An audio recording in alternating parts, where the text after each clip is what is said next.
우리나라에 사는 외국인들에게 이해가 안 되는 한국 인사말이 있다고 합니다. 그것은 식사하셨습니까? 라는 그러한 인사라고 합니다. 우리는 상대방에게 이 정을 이렇게 살짝이 주면서 친근감 있게 하는 그런 인사말인데, 외국 사람들이 생각했을 때는 이 사람이 내가 밥을 먹었는지 왜 궁금해하고 왜 그걸 물어보는 거지? 라고 그렇게 생각한다고 합니다. 이렇게 생각이 다른 것은 동양과 서양이 각각 밥상에 대해서 다른 문화를 가지고 있기 때문입니다. 동양의 정서에서 밥상은 단순히 음식물을 먹는 데 있지 않습니다. 서로에게 식사를 했는지 묻고 또 한 밥상에서 둘러앉아 밥을 먹는다는 것은 한 공동체임을 확인하는 것이고, 그리고 공통의 정서를 가지고 있다는 것이고, 내가 저 사람과 어울릴 수 있고 함께 살 수 있다는 것을 나타내는 것입니다. 여러분, 저희도 그렇지 않습니까? 꼴보기 싫어하는 사람하고는 밥도 먹지를 않습니다.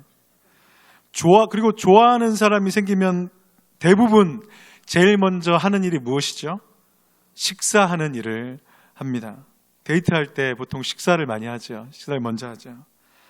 동양의 문화에서 식사는 단순히 한 끼 때우는데 그치지 않고 함께 교제할 수 있고 함께 살 수 있고 한 공동체임을 보여주는 역할이 바로 식사라는 것입니다. 그래서 이것을 확실하게 보여주는 우리가 흔히 쓰는 한자 단어가 있는데, 그것은 바로 식구라는 단어입니다. 먹을 식의 입구입니다. 그러니까 함께 밥을 먹고 함께 밥을 먹을 궁리를 하고 함께 밥을 해먹는 무리를 가리키는 말이 바로 식구라는 말입니다. 이 식구란 말을 많이 사용하는 집단이 이 깡패, 조폭들이죠. 일반인들이 보통 저 사람이 어떤 조폭이냐고 말할 때 뭐 어디 파다, 뭐 범 서방파다, 뭐 국제 PJ파다 이렇게 말을 하는데, 근데 이제 이 무슨 파라는 것은 거의 대부분이 이 조폭들이 검거되고 경찰에 의해서 조직 이름이 붙여지는 것이라고 합니다. 그러니까 조폭들을 검거하고 나니까 조폭 이름이 뭐 희성이다. 그러면 이제 희성이파 이렇게 하는 것이죠. 근데 보통 이제 조폭들이 서로 누구인지 확인할 때는 무슨 파냐 이렇게 묻지 않고 실제로는 어디 식구냐, 너 어디 식구야 이렇게 물어본다고 합니다. 그러니까 나쁜 짓은 하지만 같이 밥을 빌어먹고 사는 공동체라고 서로를 식구라고 부르는 것입니다.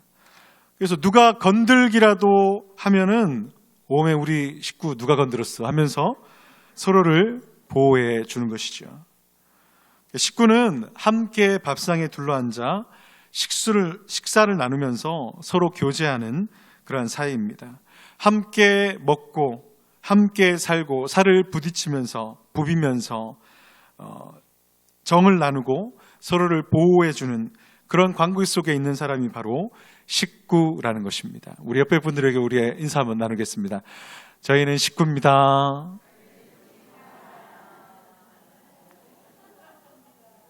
식구 맞죠? 네. 오늘 본문에서는 밥상이 등장합니다. 시편 23편 5절 말씀에 보면은 다윗이 자신의 그 원수의 눈앞에서 밥상을 차려주시는 하나님이라고 그렇게 고백하고 있습니다. 원수의 눈앞에서 밥상을 차려주신다는 것, 이게 어떤 의미가 있습니까? 주님께서 상을 차려주신다는 것은 주님과 다윗이 한 식구임을 보여주신 것입니다. 제 아버지와 어머니가 고향이 같습니다. 전북 고창군 읍내, 한 동네입니다. 맞습니다. 한 동네에서 눈이 맞았습니다. 저는 어렸을 적에 이제 할아버지 할머니와 함께 할아버지 할머니 손에 자랐는데, 그래서 자주 외갓집도 들렸습니다. 주로 점심이나 저녁 식사 때 이제 갔는데, 식사 때 자주 들렸던 것은 저희 제 외할머니가 동네에서 유명한 손맛을 가지셨기 때문이었습니다.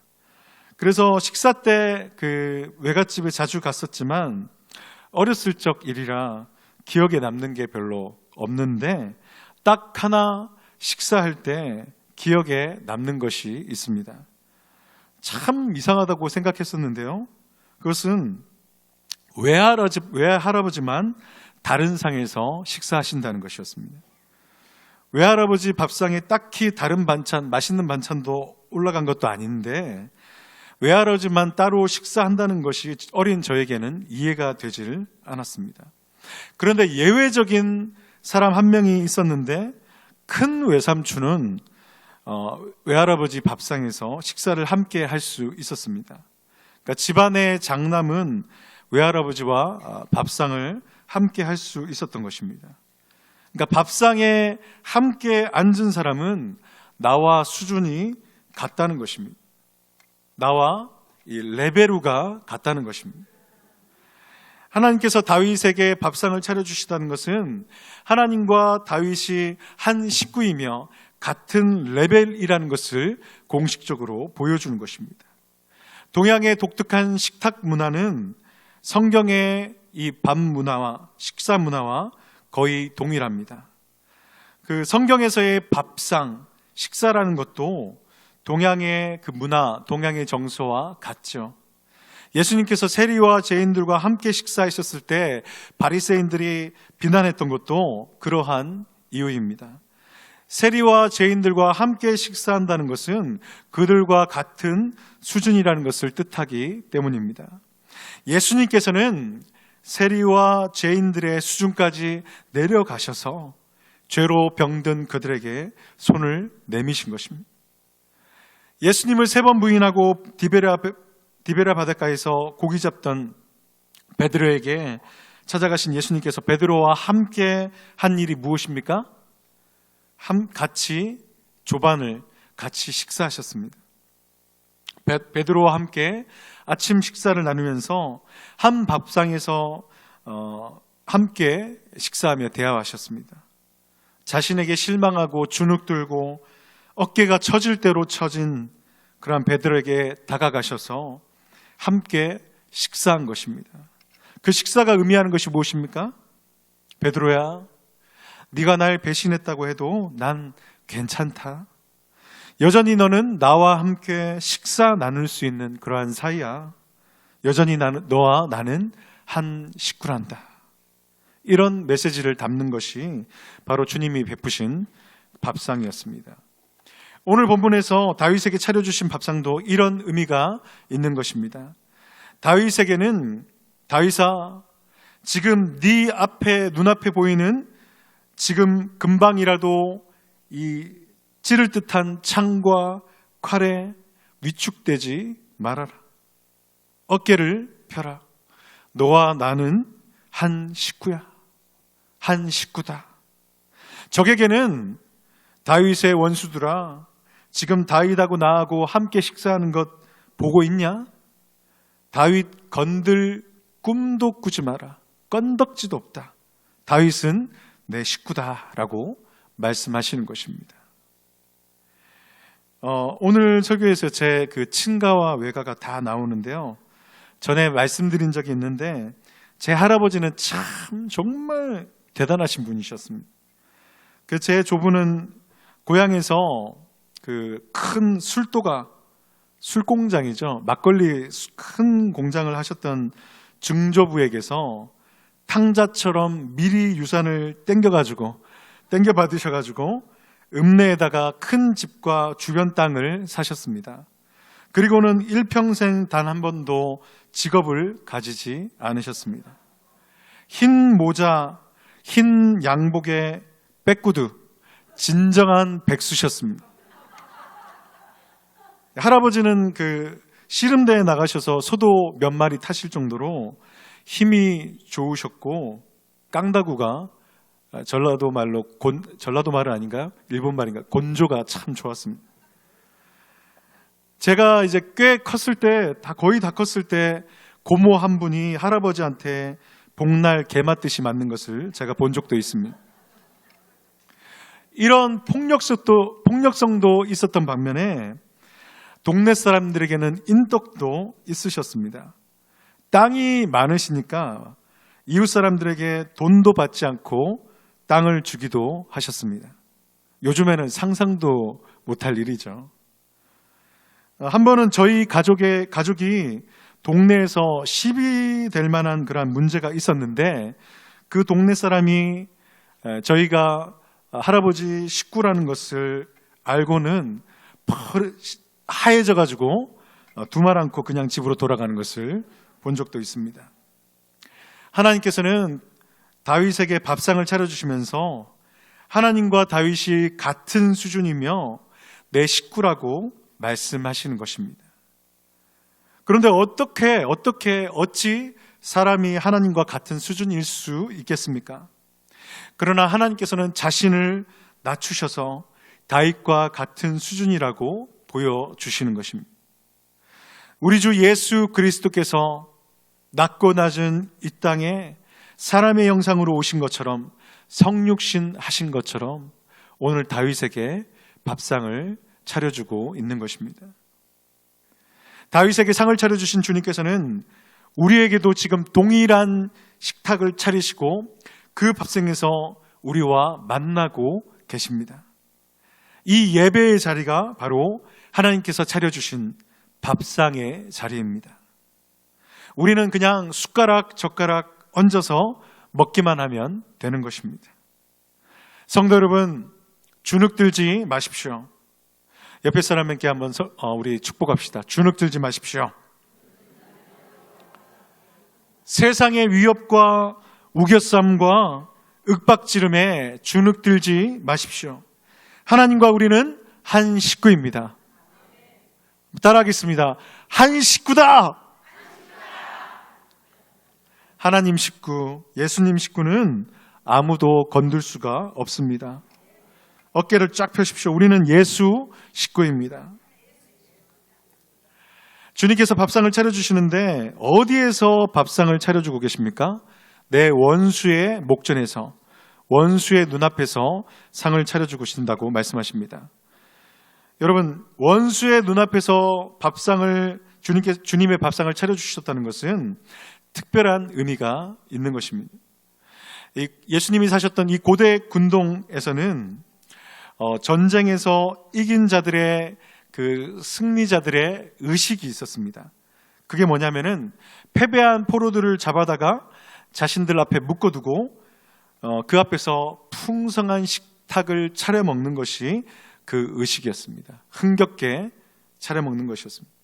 그런데 오늘 본문에서는 아직 승리하기도 전에 원수들의 앞에서 버젓이 눈앞에 원수들이 있는데 그 앞에서 승리의 밥상을 차려서 흥겹게 먹고 있는 것입니다. 야, 이거 너무 방심한 것 아닙니까? 이렇게 승리하기도 전에 샴페인을 터뜨려서 전쟁에서 지는 것 아닙니까? 여러분, 주님께서 원수의 눈앞에서 밥상을 차려주신다는 것은 상대가 안 되는 싸움이라는 것입니다.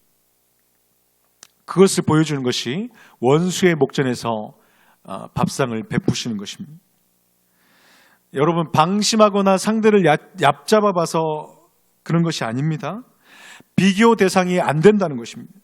전혀 비교도 안 되는 압도적인 승리가 보장돼 있다라는 것입니다. 탁월한 승리가 보장돼 있다라는 것입니다. 그것을 보여주는 것이 바로 다윗의 차려주신 주님의 식탁입니다. 주님의 밥상입니다. 이렇게 다윗에게 주어진 탁월한 승리, 압도적인 승리 때문에 다윗이 이렇게 고백하는 것입니다. 내 잔이 넘치나이다. 내 잔이 넘치나이다. 고백할 수밖에 없는 것입니다.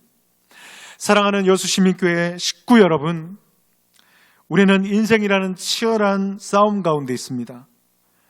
사는 게 쉽지가 않습니다. 여기 기가 막히고 코가 막히고 앞뒤가 막히고 눈앞이 캄캄한 현실 가운데 있는 분들이 계셨고 계실 겁니다. 세상과의 싸움에 져서 세상이 강요한 가치관 앞에서 무너져서 무릎을 꿇는 게 너무나도 많아서 무릎이 깨진 분들도 여기 계실 것입니다. 그러나 아직 끝난 싸움이 아닙니다. 다시 일어나서 앞을 보십시오.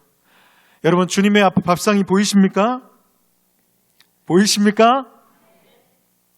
그 주님의 밥상은 어떤 그 무엇도 그 누구도 우리를 건들 수 없다라는 것을 말씀합니다. 전쟁에 능하신 하나님께서 내 식구가 되셔서 싸우시는 싸움은 이미 이긴 싸움이라는 것입니다.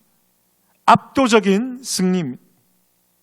그 누가 그 무엇이 하나님과 싸운다는 것입니까? 여러분, 말 자체가 성립이 안 되는 것입니다. 하나님과 싸운다라는 것은 마치 싸움이 되는, 예를 들어가지고 인간과 개와의 싸움, 이런 수준이 아닙니다. 인간과 개미 한 마리와의 싸움, 이것도 비교할 수 없는 압도적인 승리라는 것입니다. 그런데 문제는 뭐냐면은 우리가 주님의 식탁을 바라보지 않고 그 식탁을 차려주신 주님을 잘 모른다는 것입니다. 주님을 모르고 주님의 전략을 모릅니다. 그래서 헛손질하면서 무릎이 깨지고 있는 것입니다. 지피지기면 백전백승이라고 해서 원수에 대해서는 잘 알려고 합니다. 이 왼수 같은 세상, 원수 같은 사람, 왼수 같은 돈, 왼수 같은 공부, 왼수 같은 시험, 왼수 같은 사업에 대해서는 잘 꿰뚫고 있는데 정작 하나님에 대해서는 잘 모르는 것입니다. 하나님의 전략인 성경에 대해서는 관심이 없고 읽지를 않는 것입니다. 그러다가 무릎이 깨지는 것입니다. 성도 여러분, 주님을 알 때, 주님의 말씀을 읽을 때 우리는 백전백승입니다. 아멘이십니까? 옆에 분에게 선포하십시오. 백전백승입니다. 주님을 알 때요, 주님의 말씀을 읽을 때, 들을 때 우리는 백전백승이라는 것입니다. 또한 결론적으로 우리는 백전백승입니다.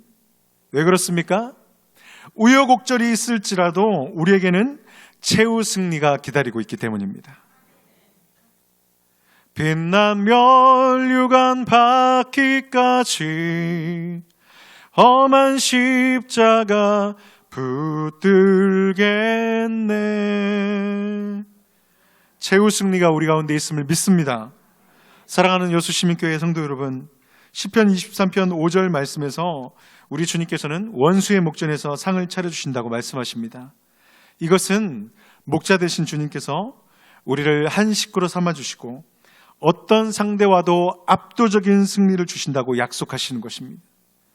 이 약속을 굳게 믿고 주눅들지 않고 어깨를 딱 펴고 살아가는 우리 여수시민교회 성도님들 되시기를 주님의 이름으로 축복합니다.